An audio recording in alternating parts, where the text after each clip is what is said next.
নবীজি বলছেন কিয়ামতের 10টা আলামত আছে। কয়টা? 10টা। তার মধ্যে 1 নম্বর আলামত হচ্ছে দাজ্জাল। কি নাম? দাজ্জাল। আচ্ছা, ওইদিকে আলোচনা নিচ্ছি না আজকে।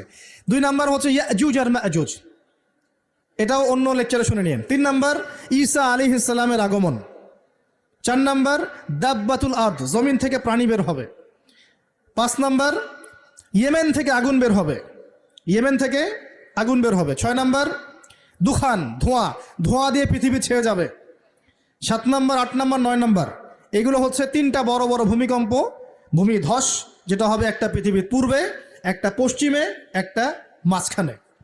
পৃথিবীর পূর্বে মানে এই পুরো আমাদের সাবকন্টিনেন্ট সহ পুরো পূর্ব দিক, একদম ইন্দোনেশিয়া, মালয়েশিয়া, সব জায়গা পূর্ব দিক। পশ্চিম মানে পুরো পশ্চিমা সভ্যতা। আর মাঝখান মানে এই জাজিরাতুল আরবিয়া, মাঝখান। এই 3টা ভূমিকম্প হবে পৃথিবীতে, এখনো আসা বাকি আছে। বড় বড়, এগুলোতে ভূমি কাঁপবে না, ভূমি ধসে যাবে।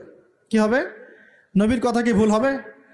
আর শেষটা হচ্ছে এই পূর্ব দিক থেকে, পশ্চিম দিক থেকে সূর্য উদিত হবে এবং মানুষের তওবার দরজা বন্ধ হয়ে যাবে।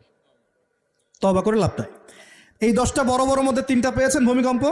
তাহলে পেলাম যে ভূমিকম্পের বছরগুলো আসবে।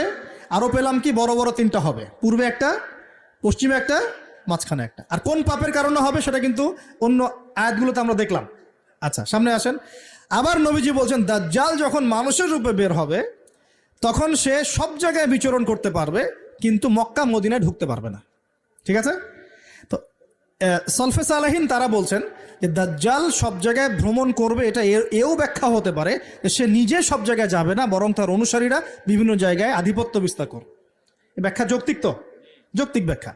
এরপরে যখন সে মদিনায় ঢুকতে পারবে না, দেখবে যে এখানে ফেরেশতারা একদম খোলা তরবারি হাতে দাঁড়ায় আছে, ঢুকতে পারবে না। তখন সে মদিনার কাছাকাছি একটা জায়গায় বসতি গাড়বে, গেড়ে তার অনুসারীদেরকে আহ্বান করবে। কিভাবে?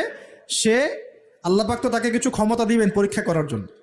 সে 3 বার ভূমিতে আঘাত করবে, এতে করে ভূমি কেঁপে উঠবে এবং এই ভূমিকম্পে মদিনা থেকে যত মুনাফেক টাইপের যত মানুষ আছে সব দৌড় দিয়ে দাজ্জালের দলে যোগ দিবে।